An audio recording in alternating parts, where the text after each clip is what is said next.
Hey everybody, it's Oracle, and next up in the superhero movie film franchise series, we have the most controversial X-Men film at its time when it came out. That is X-Men The Last Stand from 2006.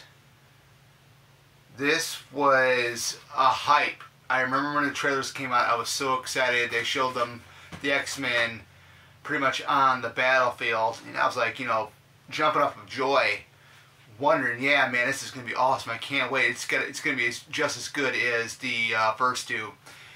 We get into it. And the reason why it was controversial at the time, you had two different storylines. You had the Dark Phoenix, which they actually should have went with the regular Phoenix first. And then you had the Mutant Cure. I remember sitting in the theater, how packed it was. The theater I went to go see it at was right down the road from where I'm living at. Of course, the first three films were each playing at a different theater. The first one was at another theater, then the second one was at another theater, and now the third one was at a different theater, and it's right down by my house where I live at. Everybody was there. Nobody knew what was gonna happen. All the thing you saw was the trailers, the TV spots. You get in it, and if you haven't seen it, I'm gonna probably put spoiler alerts in the description. The thing that really got me was they killed off Cyclops. He was only in the movie for about maybe 3 to 5 minutes. Then they kill off Professor X, and that was heart-wrenching because I love that character so much. That character brought the X-Men all together. People that fear and hate mutants. It's like with racism today, or racism that's been going on for ever since, it started up. People, to me, with racism, they fear and hate what they don't understand. In this case, it's the mutants. So, this company, it's been a while since I've seen it, but there's this company that makes a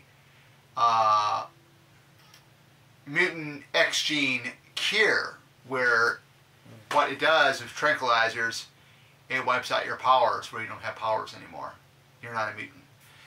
I thought it was really neat that, Mystique saved Magneto from getting shot at with these tranquilizers. She sacrificed her own powers. And then what does Magneto do? You're not one of us anymore. Wow. I mean, I thought that was just heart-wrenching. Here's someone that served you as a villain, joined your team of Brotherhood of Evil Mutants, and she sacrifices herself for you by losing her powers so that you can keep yours. And this is what you do to her. You treat her as if she doesn't belong anymore. These are perfectly good examples because this is like, the X-Men are so relatable in stuff like, current events and stuff like with, racism, discrimination and stuff.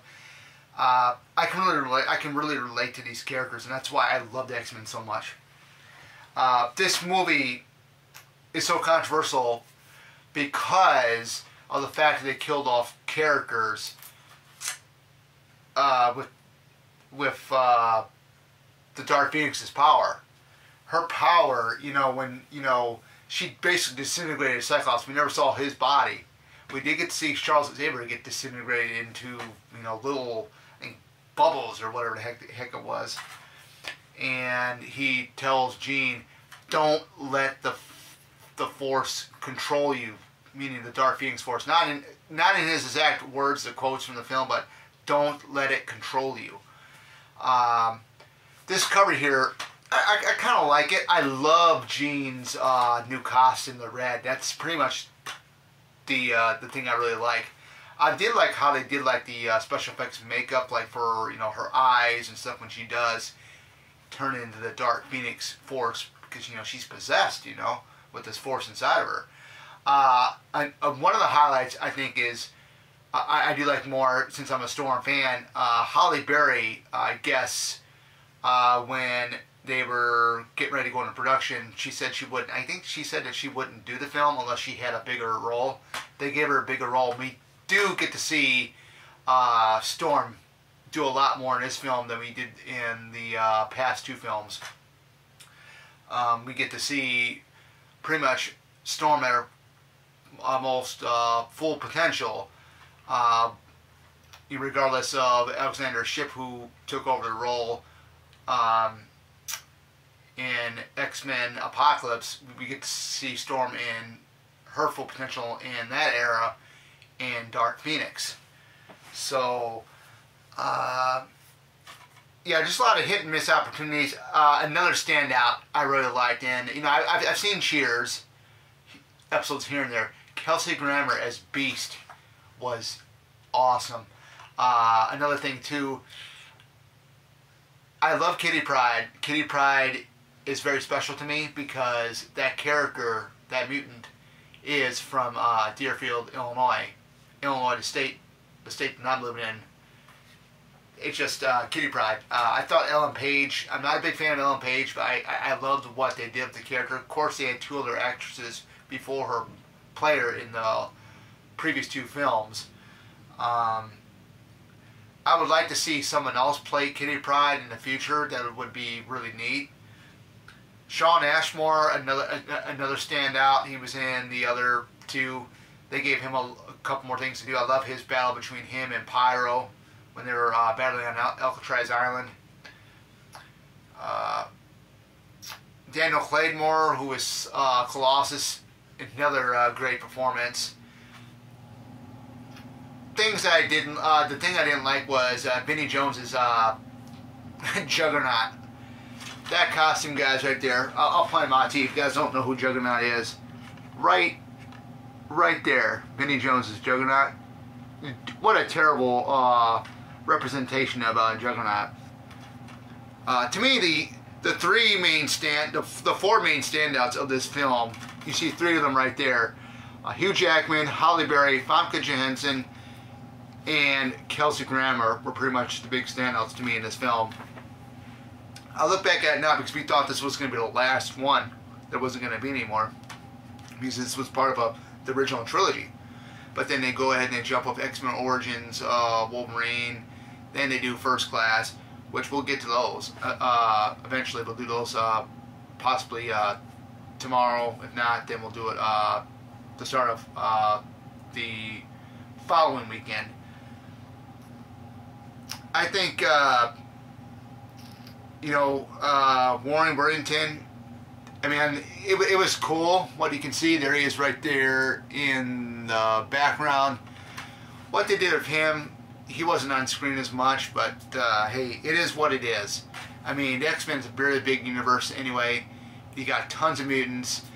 Who's going to have the most screen time? You're going to have your main stars like Hugh Jackman, Halle Berry, Famke Johansson. I'm probably mispronouncing her name by wrong, but I'm doing the best I can, guys. And I thought it was a huge ripoff of Rogue in this. I thought that was, to me, I thought that was really, really, really sad. She ends up getting the mutant cure, so she can touch people, because her ability, she can't touch people without absorbing their powers, or with regular people, she absorbs the life out of them. But there is a deleted scene on here. There's three deleted scenes. There's deleted scenes and three alternate endings. One of the deleted scenes, it does show Rogue going to get the cure. She comes back, and I believe it was with Bobby Iceman. She tells him, "I couldn't do it. I couldn't get the cure," which that should have been in this film. I don't know why that they went with the other route of having her get it. they should have had the one deleted scene where she went there, but she chose not to get the vaccine for the cure. The battle on Alcatraz Island was amazing. Boy, that just jumped out of my hand just a split second ago. The battle on Alcatraz Island was amazing. I thought that was awesome. You know, I love the scene. I love the scene where Juggernaut is trying to get the kid, the mutant that has the cure, because that's where they're getting the vaccine from. Because they're taking his DNA and they're using it as a cure, because his ability is to cure mutant abilities.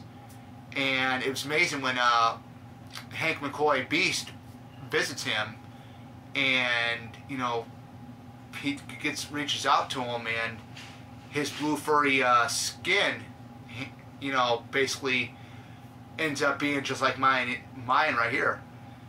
I thought that was very, very cool. But the fun part was when Juggernaut is going after the boy, trying to get to him, and where they're having him isolated at, and you got Kitty Pryde running through the walls, and I'll never forget the saying of Juggernaut, "I'm the Juggernaut, bitch," and you know, and then you know, Kitty Pryde mentioned something about, I don't know, something about hey dickhead or something, or whatnot, something along the lines of that. I thought that was pretty funny. But yeah, when they showed like the funeral for like Charles Xavier, I thought that was really, I was starting to tear up a little bit. We got out of the theater. It was me and a buddy of mine and his cousin.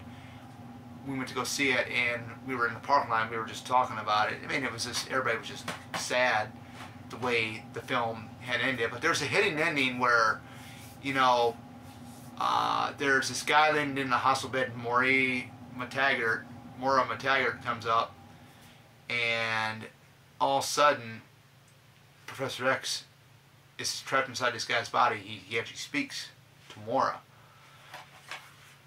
I thought it was really sad that, you know, Wolverine had to kill Jean Grey. It had to be done. It was already chaotic carnage everywhere. But like I said, I loved Jean's red suit in here. I thought that was really, really awesome. I really loved it. But I mean, to look back at this film again, I'll have to watch it again. But I don't think it is. I don't think it is as bad as it was back then, because nobody knew where this franchise was going to end up going. And you know, we got the First Class set of movies, pretty much that came after that, and then we got the Wolverine standalone films, which The Wolverine, the one that takes place in Japan, is a direct sequel to this film here.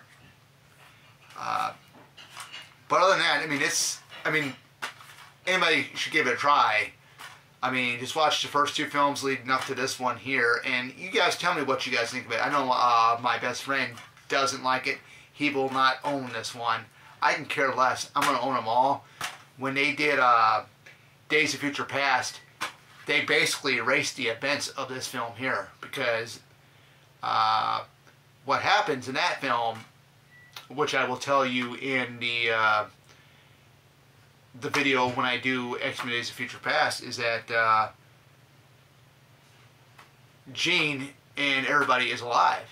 The ones that got killed off in this. So, other than that, guys, I don't think, like I said, I don't think this was a bad movie like it was back then, because nobody knew where this franchise was going to go. But this is definitely a must if you're going to see the first two films. You got to see the first two films, then watch this one. I mean, that's with any third film in a franchise. But yeah, that's it. X-Men: The Last Stand, or X-Men 3.